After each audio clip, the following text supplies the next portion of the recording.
let us sort out the nation now with the National Cabinet, with Tim Blair joining us from Western Victoria and Mark Nicholson from Stepmates Studios joining us from Fitzroy, from the middle of Melbourne, from the heart of the beast. Good to talk to you, gentlemen.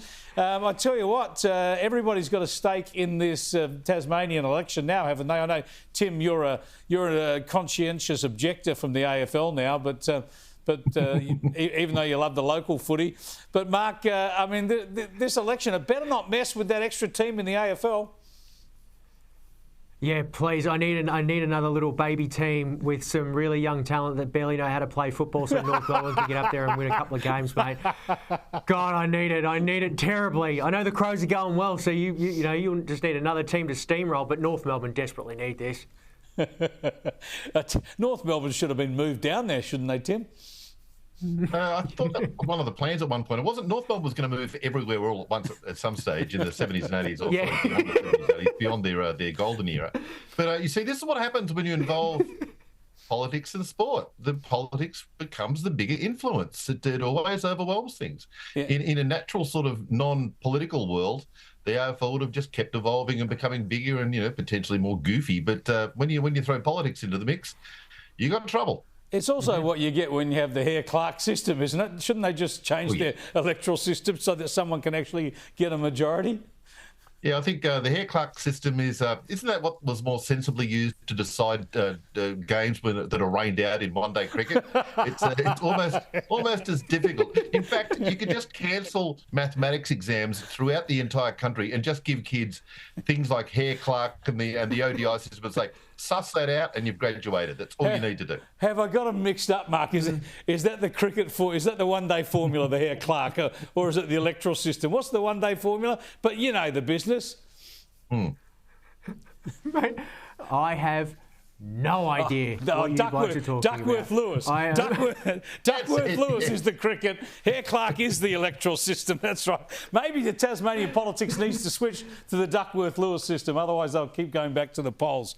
Now, let's go to a place where the politics are a lot more sensible than Tasmania, and that, of course, is in the United States. And the bromance, Tim. Did you always think that two big egos like Donald Trump and Elon Musk would have to fall out somehow, somewhere?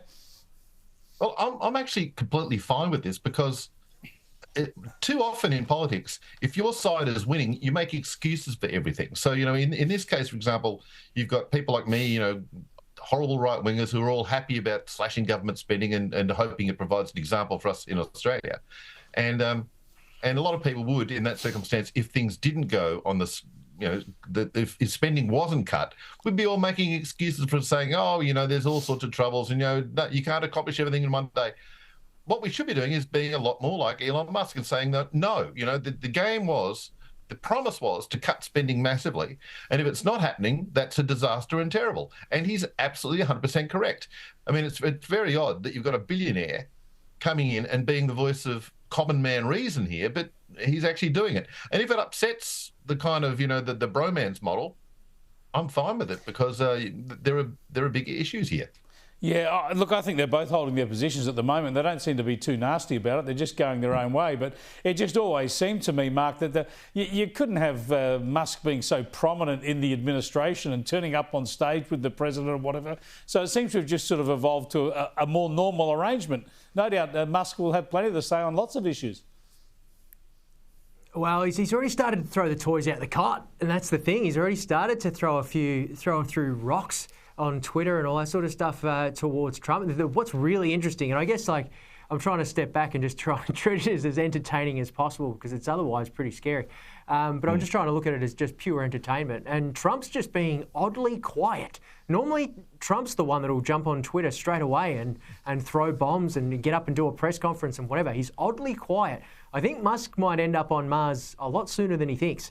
I think that might be what's going to be going on. The retaliation here is going to be unbelievable if Musk keeps running his mouth like this. It's going to be very interesting to watch. Yeah, Donald's got a few things on his plate. Then maybe he's trying to work out how to plug in that Tesla he bought from Musk as well.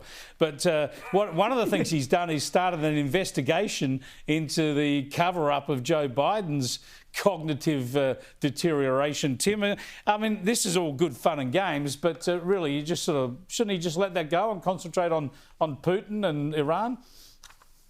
Yeah, that is true. But again, you can do two things at once. It is, I think, intriguing to know who actually was the president for the last 4 years. It would be great to actually identify that person. It might be like when we finally found out a year or so ago who the main guy was on Wikipedia. It was just one sort of bloke writing all of the entries. There's probably some mysterious second or third tier person in the White House who was hitting all the keys and deciding all the economics. It might have been like it might have been like being there. There might have been Chauncey Gardner out the back of the White House running things. Because remember the press sec Jean-Pierre, Karine Jean-Pierre. Have a look at what she was saying. She was saying this less than a year ago. He is as sharp as ever, as I have known him to be in my engagement, in my experience with him. That's an insult to call Joe Biden a year ago as sharp as ever, Mark. Well, that's the thing, is that she lied. She also posted a tweet. It's very funny when she posted a tweet that she meant to post as Joe Biden. It sort of said, when I ran as president. This is Karine Jean-Pierre or whatever her name is. Like she was pretending to be the president, but I agree. But I think this is kind of makes Putin look like a bit of a Boy Scout. This is more dangerous than we think. Like, we've got an auto pen signing executive orders. They're not signing, Christmas cards and thank you cards and all that sort of stuff. There's a bunch of staffers there who are acting as the president. Like, this is it's basically a coup. That's treasonous, in my opinion.